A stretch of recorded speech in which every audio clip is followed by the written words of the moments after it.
അങ്ങ് ഭൂട്ടാനിലെ നാഷണൽ ഫുഡിന് കേരളത്തിൽ എന്താണ് കാര്യം? എൻ്റെ മനസ്സിലൊരു അണ്ടർ റേറ്റഡ് റെസിപ്പിയായിരുന്നു ഇത്. ആദ്യം കണ്ടിട്ട് ഞാൻ മെയിൻ്റ് ഒന്നും ആക്കിയിട്ടില്ല. 2-3 സാധനം വെച്ചുണ്ടാക്കിയ അത്രയ്ക്ക് ടേസ്റ്റ് ഉണ്ടാവുമെന്നു ഞാൻ വിചാരിച്ചിന്. ബട്ട് ട്രസ്റ്റ് മീ, നിങ്ങൾ ട്രൈ ആക്കിയിട്ടില്ലെങ്കിൽ എനിക്ക് നഷ്ടപ്പെടാനൊന്നുമില്ല. എനിക്ക് നഷ്ടം. ചില വീഡിയോസിൽ പറയുന്ന കേൾക്കൂലേ, ഒരു പറച്ചോറ് തിന്നാന്ന്. അങ്ങനെയൊന്നും കഴിക്കാൻ പറ്റില്ല.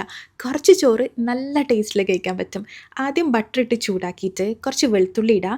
ഈ മുട്ട ഓപ്ഷണലാണ്. വേണമെങ്കിൽ ഒരു മുട്ടയിൽ കുറച്ച് ഉപ്പ് മാത്രം ഇട്ടിട്ട് ഒന്ന് സ്ക്രാമ്പിൾ ചെയ്തിട്ട് ഇടാം, അല്ലെങ്കിൽ മുട്ട സ്കിപ്പ് ചെയ്തോ. പച്ചമുളക് ഇടുക, എരിവില്ലാത്ത പച്ചമുളക് ആയിരിക്കും നല്ല.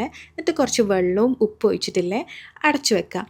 ഒരു മിനിറ്റ്, മാക്സിമം 1 മിനിറ്റ് അടച്ചു വെച്ചാൽ മതിയേ. എന്നിട്ടില്ലേ 2 സ്ലൈസ്ഡ് ചീസ്, അതിപ്പോൾ യെല്ലോ കളറുള്ള ഈ ചെഡാറാണെങ്കിലും അല്ലെങ്കിൽ വൈറ്റ് കളറുള്ള ചീസ് ആയാലും എടുക്കുക. സ്ലൈസ്ഡ് ചീസാണ് വേണ്ടത്. എന്നിട്ടില്ലേ ചീസ് ഒന്ന് മെൽറ്റാക്കി കഴിഞ്ഞാൽ ഒന്ന് തിള വരുമ്പോൾ ഓഫ് ചെയ്യുക. സംഭവം റെഡിയായി.